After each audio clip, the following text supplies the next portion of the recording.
آیا ممکنه که ما هم در آینده‌ای نچندان دور جز انسان‌های اولیه قلمداد بشیم؟ اگه میخوای بدونی که اولین دستاورد انسان‌های اولیه ساخت چه ابزاری بوده، پس تا آخر این ویدیو همراه من باش. از زمان بیگ بنگ تا به امروز، زمین با تاریخچه‌ای به درازای حدود 4.5 میلیارد سال مهمون این کهکشانه. در این سیاره آبی، انسان‌های اولیه برای رسیدن به عصر مدرن بین 250,000 تا 400,000 سال قبل تکامل یافتند. برخلاف امروز، گونه‌های انسانی مختلفی وجود داشتند که روی زمین سکونت می‌کردند. با این حال، خصوصیات بین گونه‌های انسان‌های اولیه بسیار متفاوت بود. همه این گونه‌ها در دوره فرگشت جون سالم به در نبردند و بسیاری از اونها در معرض خطر انقراض جون خودشون رو از دست دادند. تنها گونه باقی مونده از نژاد انسان‌های اولیه اجداد ما هستند. احتمال وجود رابطه بین انسان‌ها و میمون‌ها از انتشار نظریه چارلز داروین تحت عنوان منشأ گونه‌ها قوت گرفت. او در ابتدا اذعان داشت که هر گونه از گونه‌های ابتدایی‌اش نشأت می‌گیرد.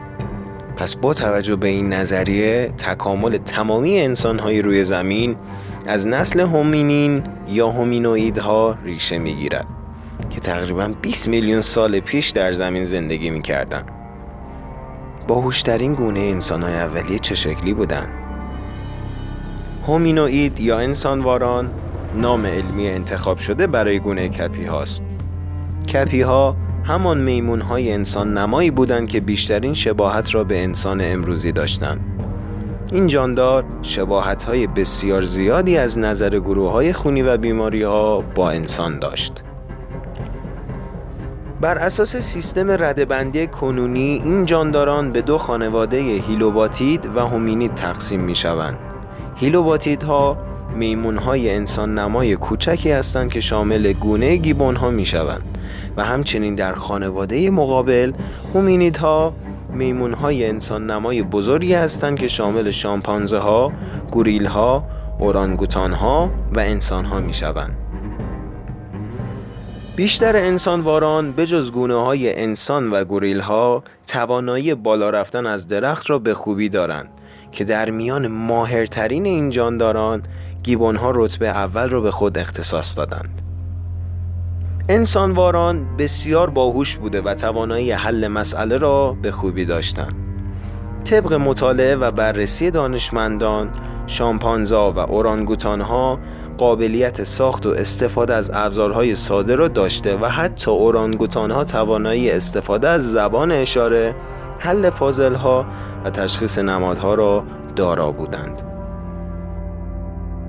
فرم سرپا ایستادن این گونه از جانداران به دلیل مرکز ثقل پایین‌تر، ستون فقرات کوتاه، لگن خاصره پهن و سینه پهن نسبت به گونه‌های دیگری است که از قابلیت سرپا ایستادن بی بهره ماندند. همه فکر می‌کنند که گونه بعدی انسان‌های اولیه نیاندرتال‌ها هستند. اما قبل از اینکه بریم سراغ شناختن گونه بعدی، لطفاً این ویدیو رو لایک کن.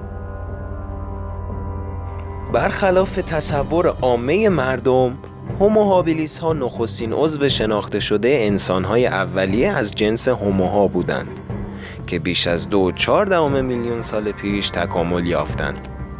فسیل های این گونه از جانداران در تانزانیا، کنیا، اتیوپی و آفریقای جنوبی امروزی کشف شدند و نشانگر این است که این گونه از انسان‌های اولیه زمانی در بخش قابل توجهی از شرق و جنوب آفریقا میزیستند. این گونه به دلیل داشتن مغز بزرگتر از سایر میمون‌ها رفتار پیچیده‌تری نسبت به هم نوعان خود داشت تا جایی که اونها را همه فن حریف قلمداد می‌کردند. هومو هابیلیس ها سازندگان ماهر ابزارهای سنگی بودند. اولین دستاورد این گونه از انسان‌ها ساخت ابزارهای سنگی ساده‌ای بود که اولدوآیی نام گرفت.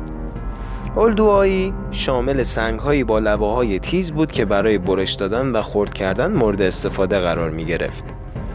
ابزارهای اولدوآیی به عنوان یکی از نخستین نمونه‌های فناوری انسانی محسوب می‌شدند و نشانه از آغاز توانایی‌های نوین بشری در انسان‌های اولیه بود. این ابزارها به هومو هابیلیس کمک کرد تا بتواند به شکل مؤثرتری از محیط اطراف خود بهره برده و همچنین در فرایند جمع‌آوری غذا و شکار بسیار کارآمد واقع شود. هومو هابیلیس در محیط‌های متنوعی زندگی می‌کرد و عمدتاً از مواد غذایی گیاهی و جانوری تغذیه می‌کرد. شواهد فسیلی نشان می‌دهند که این گونه به صورت گروهی زندگی می‌کرد و احتمالاً رفتارهای اجتماعی پیچیده‌ای داشتند. این ویژگی‌ها باعث سازگاری با شرایط محیطی و افزایش نرخ بقای نسل برای هومو هابیلیس شد. جمجمه هومو هابیلیس دارای ویژگی‌هایی چون پیشانی نسبتاً برجسته و دندان‌های بسیار کوچک بود. این ویژگی‌ها در تغییرات رژیم غذایی این گونه بسیار مؤثر بود. هومو هابیلیس در دورانی زندگی می‌کرد که هنوز استفاده از پوشش‌های پیچیده مانند لباس به صورت امروزی وجود نداشت. با توجه به شواهد به دست آمده از مطالعات باستانشناسان، احتمالاً این گونه از پوشش‌های بسیار ساده و ابتدایی استفاده می‌کرد. یکی از احتمالات موجود درباره پوشش این گونه استفاده از پوست حیوانات میباشد که میتوانست به عنوان محافظ در برابر عوامل محیطی عمل کند. از دیگر احتمالات موجود امکان استفاده از مواد طبیعی مثل برگ‌ها و علف‌ها برای پوشاندن بدن وجود داشت. باید در نظر داشت که با توجه به شرایط آب و هوای گرم در آفریقا ممکن است که هومو هابیلیس به پوشش پیچیده‌ای نیاز نداشته باشد. محیط زندگی آنها به احتمال زیاد شامل مناطق گرمسیری و نیمه گرمسیری بوده که نیاز به محافظت از سرما را کاهش میداد.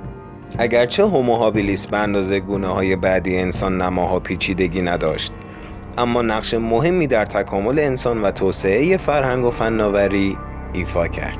اگه احساس میکنی که بی نهایت سوال درباره گذشته ذهنت رو محاصره کرده، این کانال رو سابسکرایب کن تا پاسخ سوالات رو از دست ندی.